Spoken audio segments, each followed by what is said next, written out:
வணக்கம் நண்பர்களே, நீங்கள் பார்த்துட்டு இருக்கிற ரியலிஸ்டிக் கிச்சன் ஹப். நம்ம இன்றைக்கி என்ன பார்க்க போகிறோன்னா, பன்னீர் ரோஸ்ட் எப்படி பண்ணுறதுன்னு பார்க்க போகிறோம். அது சிம்பிளாக ஈஸியாக எப்படி பண்ணலான்றது வாங்க பார்க்கலாம். 200 கிராம்ஸ் பன்னீர் எடுத்துருக்கேன். இந்த மாதிரி க்யூபாக கட் பண்ணி எடுத்துக்கலாம். இதில் வந்து பார்த்திங்கன்னா ரெட் சில்லி பவுடர், சீரகத்தூள், தனியாத்தூள், கரம் மசாலா, அப்புறம் சாட் மசாலா,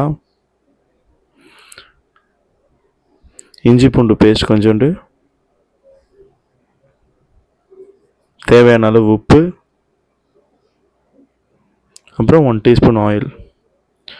இதெல்லாம் போட்டு நல்லா மிக்ஸ் பண்ணிக்கலாம். இதை வந்து ரொம்ப ஹார்டாக மிக்ஸ் பண்ண தேவையில்லை. ஸோ நல்லா சாஃப்டாக, ரொம்ப ஹார்டாக மிக்ஸ் பண்ணிங்கன்னா உடஞ்சிரும். ஸோ கொஞ்சம் சாஃப்டாக மிக்ஸ் பண்ணுங்கள். மிக்ஸ் பண்ணி இந்த மாதிரி எடுத்துக்கலாம். எடுத்து ஒரு 15 மினிட்ஸ் ஊற வச்சுங்க. தோசைக்கல் இந்த மாதிரி ஹீட் ஆனதும் இந்த மாதிரி ஆயில் ஊற்றிக்கலாம். தோசைக்கல் பார்த்திங்கன்னா மீடியம் ஃப்ளேமில் வச்சுக்கோங்க. ஸோ ஆயில் ஊற்றிட்டு நம்ம 15 மினிட்ஸ் ஊற வச்ச பன்னீரை பார்த்திங்கன்னா இந்த மாதிரி ஒன்று ஒன்றா ரோஸ்ட் பண்ணுறதுக்கு ரெடி பண்ணிக்கலாம்.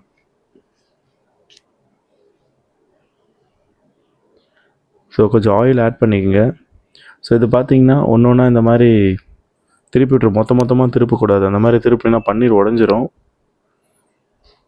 ஸோ ஒரு பக்கம் வெந்துடுச்சு. ஸோ இந்த பக்கம் திருப்பிக்கலாம்.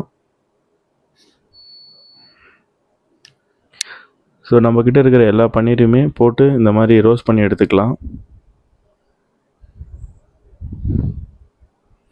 பன்னீர் ரோஸ்ட் ஆகிறதுக்கு எனக்கு தெரிஞ்ச ஒரு 2 மினிட்ஸ் அவ்வளோதாங்க ஆகும். ஸோ ரொம்பவும் ரோஸ்ட் ஆகக்கூடாது.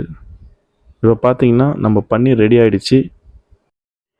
ஓகே நண்பர்களே, நம்ம பன்னீர் ரோஸ்ட் எப்படி சிம்பிளாக ஈஸியாக எப்படி பண்ணுறதுன்னு பார்த்தோம். நீங்களும் இதை வீட்டில் ட்ரை பண்ணி பார்த்துட்டு எனக்கு கமெண்ட்டில் சொல்லுங்கள். மறக்காமல் சேனலை சப்ஸ்கிரைப் பண்ணிவிடுங்க. நம்ம இன்னொரு வீடியோவில் பார்க்கலாம்.